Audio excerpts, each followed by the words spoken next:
ఈ బీసీ ఉద్యమంలో ఎవరైతే నిజాయితీగా ఈ బీసీ ప్రజల కోసం వాళ్ళ జీవితాలు మార్చడం కోసం ముందుకొస్తారో వాళ్ళందరి ఇళ్ల దగ్గరికి పోయి వాళ్ళ కాళ్ళు కడిగి నెత్తిల చల్లుకోరైనా వాళ్ళని ఉద్యమంలోకి తీసుకొస్తాం. ఎవరైతే ఈ బీసీల ప్రయోజనాలు తాకట్టు పెట్టి అగ్రవర్ణాల దగ్గర వాళ్ళ మోచేతి నీళ్లు తాగుకుంటా కూర్చుంటారో వాళ్ళని రాజకీయంగా పుట్టగతులు లేకుండా చేస్తాం. ఈ రెండు చేస్తాం. సోదరులారా, ఇక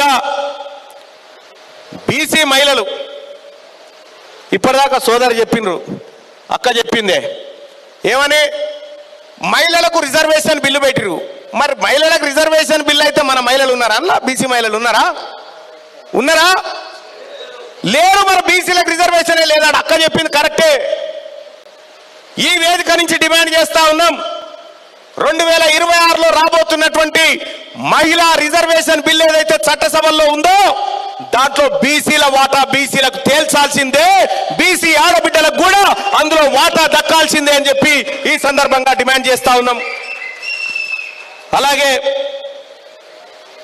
జూబ్లీ హిల్స్ ఉప ఎన్నిక వస్తుందని చెప్పి మన చారన్న చెప్పిపాయే. జూబ్లీ హిల్స్ ఉప ఎన్నిక కోసం వాళ్ళేమో అభ్యర్థి వేటలో ఉన్నారు, మనమేమో వడపోతలో ఉన్నాం. గంతే. మన దగ్గర ఉన్న అభ్యర్థులను వడపోస్తున్నాము, వాళ్ళేమో వేటకాడు ఉన్నారు ఎవరిని పెడదామని. ఈ జూబ్లీ హిల్స్ బై ఎలక్షన్ లో బీసీ జేఏసీ పోటీ చేస్తా ఉంది. అలాగే లోకల్ బాడీ ఎన్నికల్లో బీసీ జేఏసీ కూడా అభ్యర్థులు పోటీలోకి దిగబోతా ఉన్నారు. ఖచ్చితంగా ఈ తెలంగాణ రాష్ట్రాన్ని 2028 నాటికి మన గుప్పిట్లోకి ఈ బీసీల చేతిల్లోకి తీసుకురావడమే మన అంతిమ లక్ష్యం అనేది మీ అందరికి గుర్తు చేస్తా ఉన్నా సోదరులారా.